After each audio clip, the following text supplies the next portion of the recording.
Noong araw, sa bayan ng Sariwa, naninirahan ang lahat ng uri ng gulay na may kanya-kanyang kagandahang taglay. Si kalabasa na may kakaibang tamis, si kamatis na may asim at malasot lang kutis, si luya na may anghang, si labanos na sobra ang kaputian, si talong na may lilang balat, luntiang pisngi ni mustasa, si singkamas na may kakaibang lutong na taglay, si sibuyas na manipis na balat, at si patula na may gaspang nakaakit-akit. Subalit, may isang gulay na umusbong na kakaiba ang anyo. Siya si ampalaya na may maputlang kulay, at ang kanyang lasang taglay ay hindi maipaliwanag. Araw-araw, walang ginawa si ampalaya kung hindi ikumpara ang kanyang itsura at lasa sa kapwa niya gulay. At dahil dito, ay nagbalak siya ng masama sa kapwa niyang mga gulay.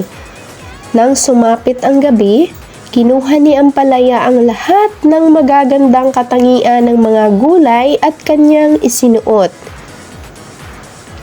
Tuwang-tuwa si ampalaya dahil ang dating gulay na hindi pinapansin, ngayon ay pinagkakaguluhan.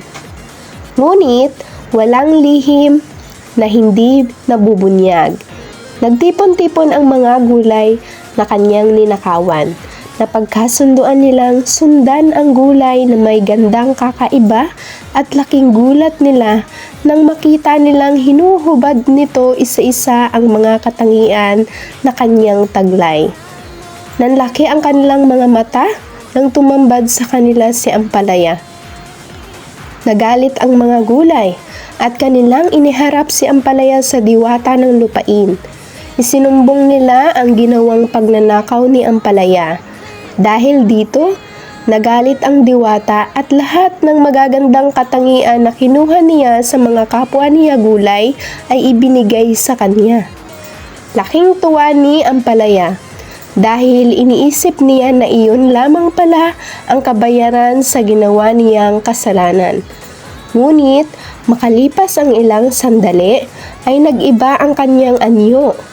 Ang balat niya ay kumulubot dahil ang kinis at gaspang na taglay ni opo at kamatis ay nag-away sa loob ng kanyang katawan, maging ang iba't ibang lasa ng gulay ay naghatid ng hindi magandang panlasa sa kanya at pati ang idinulot nito.